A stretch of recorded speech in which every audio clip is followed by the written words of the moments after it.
the name of God, the most benevolent, the most merciful.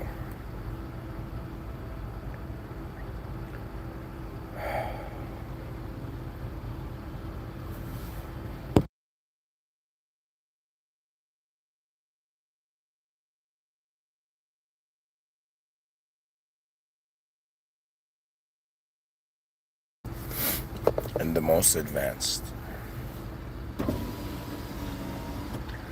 So,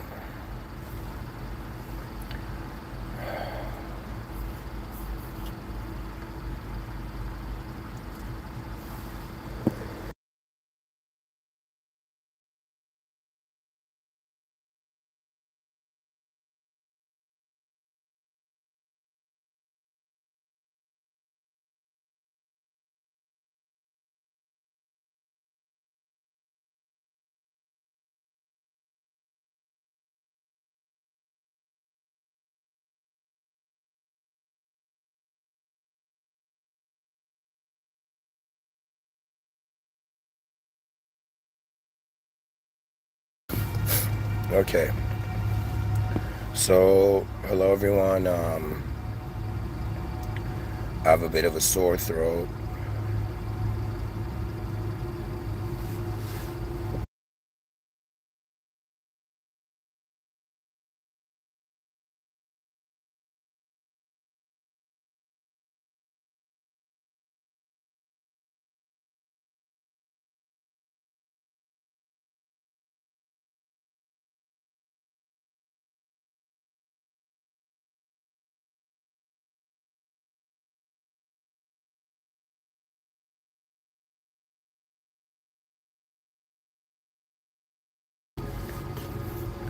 I want to, alright, guys.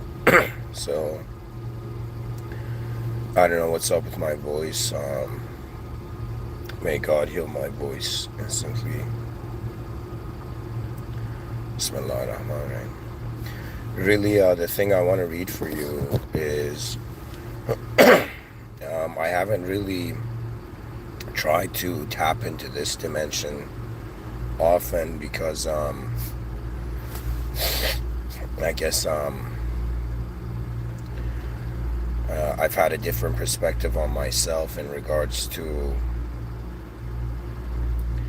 it's kind of like if I saw every human being as three beings. They have a body's life, a mind's life, and a soul's life. Sometimes your attention goes to your soul's life and you don't really think about your body and mind's life. Okay?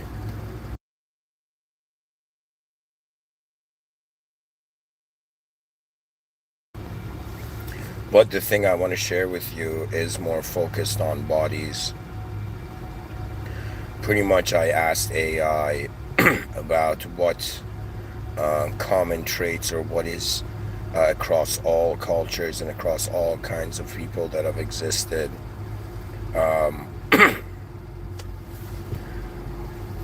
what is in some sense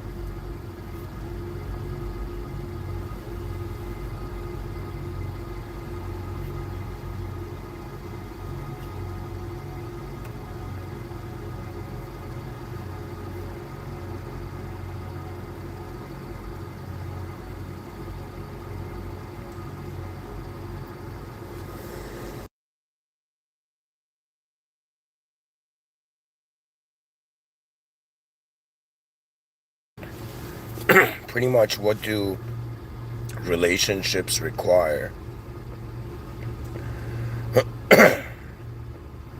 and what's the core truth beneath all cultures about them.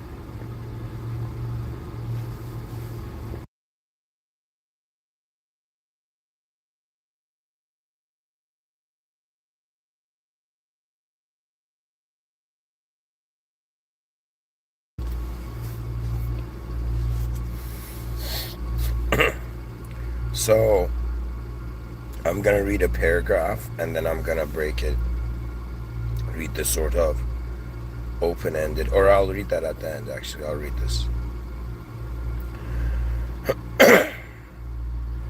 The man-woman relationship as the core engine of civilization. Every civilization, why this topic matters. Every civilization, no matter how advanced its technology, economy, or military, is ultimately built on one invisible foundation: the relationship between man and woman. Before there were governments, markets, or laws, there was the human bond. Two people trying to build safety, meaning, and continuity together. When this bond is strong, civilizations rise with stability and purpose. When it weakens, even the most technologically advanced societies begin to psychologically and socially collapse. This is not a moral claim, it is a structural one.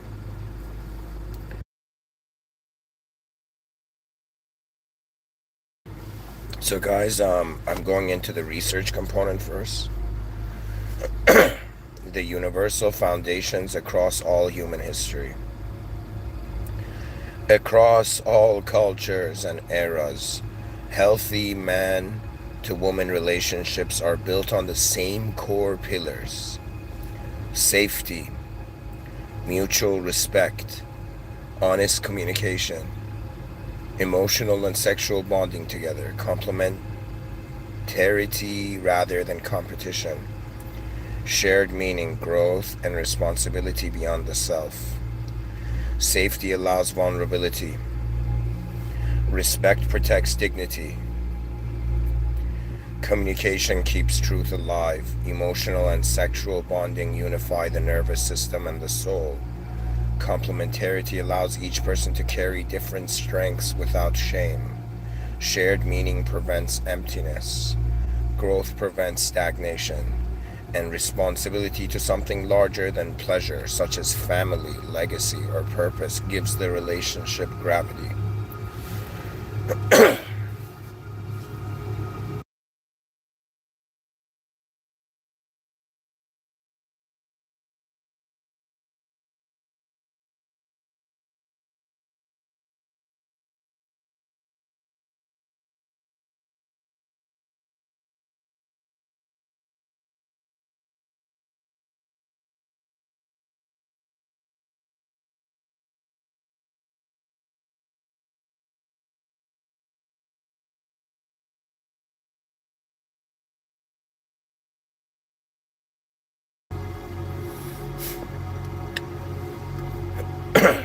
Why relationships shape whole societies. The smallest functional unit of civilization is not the marketplace, the army, or the government. It is the pair bond. From this bond emerge families. From families emerge communities. From communities emerge nations. When relationships collapse into power struggles, emotional immaturity, avoidance, or transactional exchange, the result is not just personal heartbreak. It is declining birth rates, rising loneliness, mental health epidemics, unstable households, and eventually weakened societies. Technology can mask this decline, but it cannot reverse it.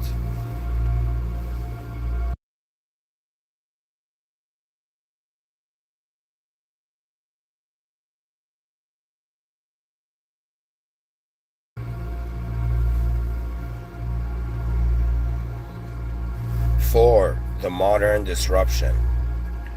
Modern civilization fractured these foundations by disconnecting sex from meaning, independence from responsibility, and power from wisdom.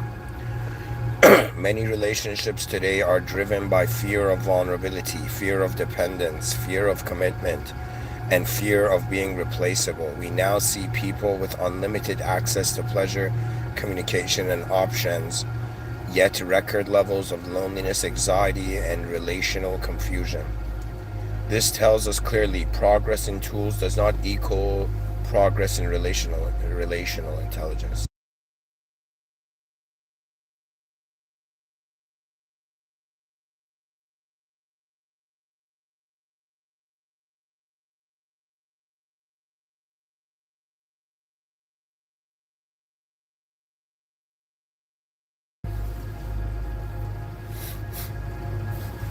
5.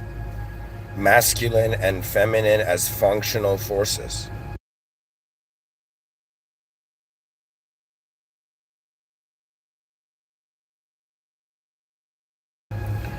From the deepest biological and psychological level, civilization stabilize when masculine and feminine intelligence cooperate rather than compete. Masculine energy tends to organize, protect, structure, and direct. Feminine energy tends to nurture, adapt, and connect and deepen meaning.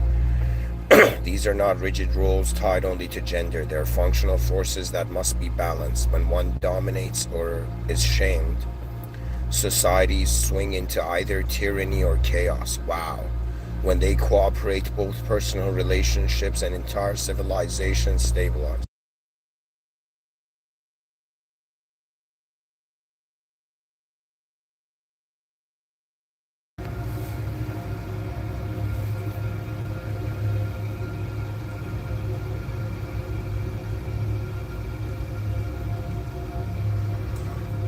Six, the civilizational cost of relational collapse.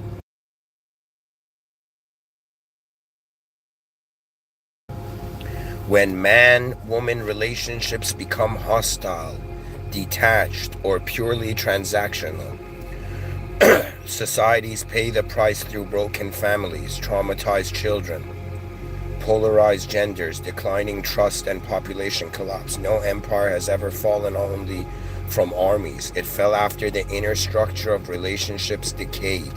Rome did not fall when it lost battles. It fell when meaning, family responsibilities, and cohesion dissolved. Guys, this is very true. Um, so, an example would like it's very obvious. It's about like the sacredness of the family.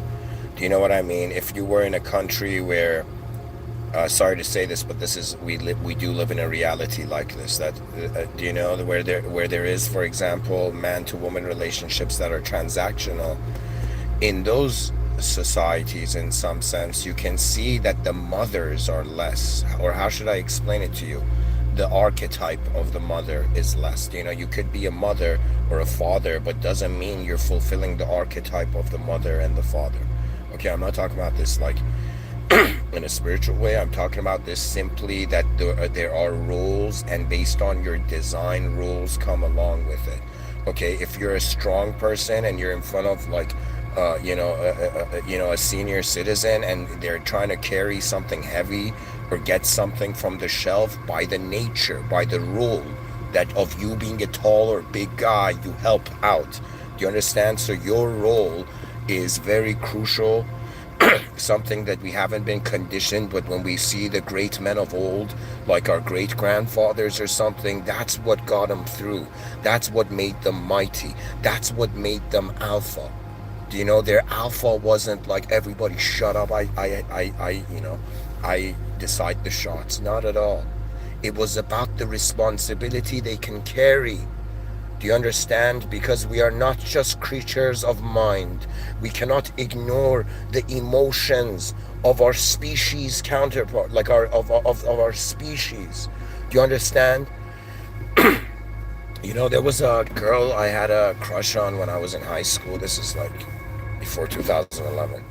Okay? And I remember, like, in my, of course, I was too shy to talk to her, so all that, you know. But in my mind, I was very fond of her. My mind, she had landed in a very sweet spot in my mind. You know, I had placed her in a very sweet spot in my mind. Okay. And one day she was just crying. Do you know what I mean? Randomly, and her friends were there with her. Do you know what I mean? And there was something that I didn't understand. Because I liked her, I automatically felt sad. It was very shocking. Do you understand that what you identify with subconsciously, your brain starts playing the role of, you know? Anyways, guys, I'm sorry, I'm not done reading this, but I did want to make a point here. Okay, that we're not just physical beings here. There's an emotional governance that's required.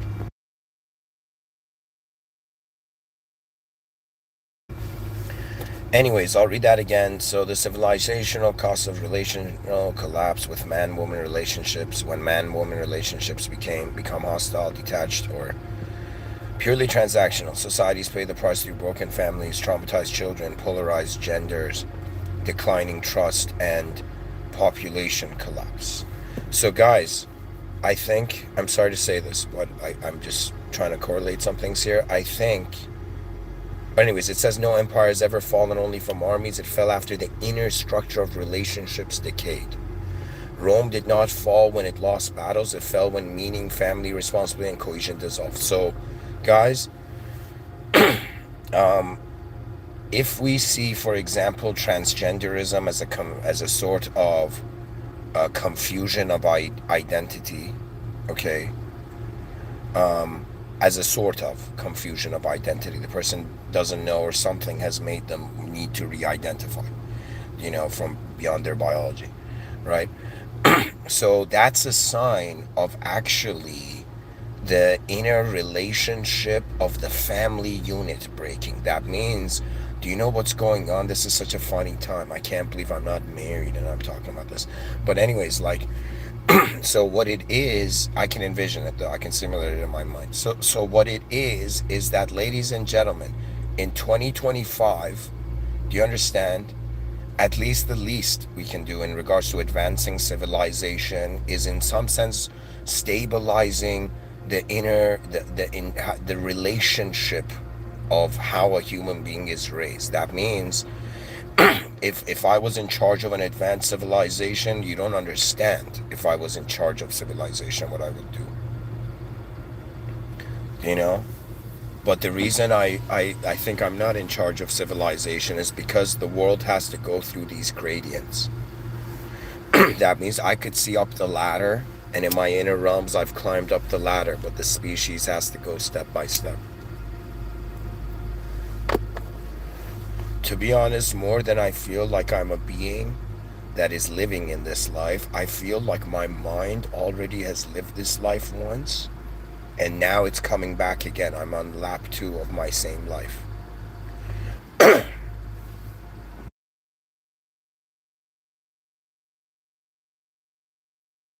Therefore, to me, my mind fulfilled, I feel, my existential life. That means my mind has done what it's meant here. I think my body's left. I think that probably if I have kids afterwards, I should leave. I don't see a need for me to be here. I don't see. Maybe the system admin sees. It's been years. 2015 was the first time it happened. The first time it happened where I felt like legit I was, I don't know how to say it. I felt like I was done with reality. I was done. Like I'd done what I was meant to.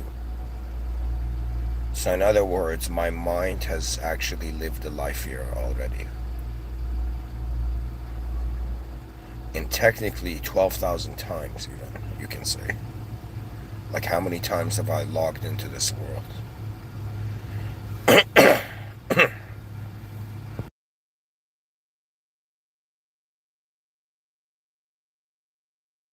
I don't know, I've been alive 12,000 days, that's what I'm saying. 12,400 seems. But anyways, 7, the most advanced view of relationships. From the most advanced perspective, the future of the man-woman relationship is not domination, dependency, or rebellion, but conscious partnership. This is a relationship where both individuals are emotionally self-regulating. Sexuality is bonded to meaning.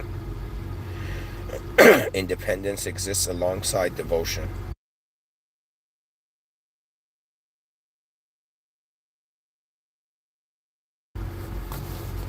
Power is replaced with responsibility, and love is no longer driven by fear or survival, but by shared purpose and conscious choice. In this future model, relationships become growth engines for consciousness, not just survival contracts or pleasure agreements. Wow. That means how many people are marrying just to survive, and how many people are just, they're with each other just for pleasure. You understand? It's very obvious. There's destiny involved. Do you understand what it is? That means it's like some people want that kind of wife, this kind of wife. Do you know what I mean? But some guys want a destined wife. Do you know what I mean? I think that's what it is. That which is beyond just the surface level. To me, honestly, just my own standards are like, it all depends on depth of vision. If I'm with someone who is convinced by the looping nature of reality, I treat them like a child. I don't care how old you are. I don't care if you're like, even an immortal being, who's been in the world like millions of years before I arrived. I don't even care. You know what I mean? To me, it's a matter of how far you see. That is your value. Unfortunately, it's a bit savage because I'm savage with myself like this. I don't value myself until I've seen further than I've seen so far. It's as if like I feel useless. I feel useless if the walls of the kingdom of my awareness don't expand. It's strange. And of course, like, I'm not in a position to be an outer realm conqueror. So I have to go conquer my inner realms, and that's what I've been doing for a decade in front of you. And honestly, you reach a point where the patience, my God, the patience you require to care.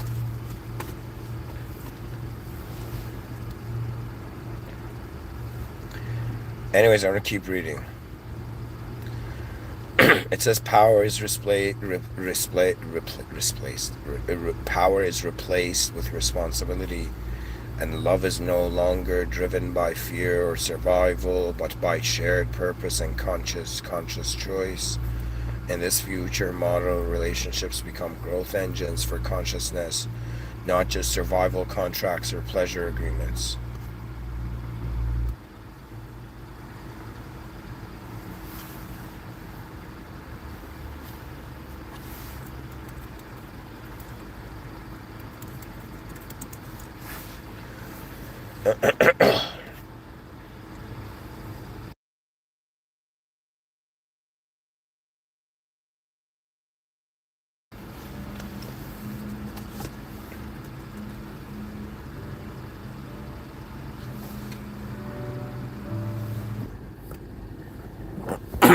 Okay, so hey everyone. So my phone was connected to the charger to my car, and I don't know, I think the charger was loose or the phone was using too much energy or something. So I'm gonna disconnect this. I'm gonna end this talk and then record it. I came to a coffee shop now. I'm gonna record the rest with my laptop. So yeah, this is part one.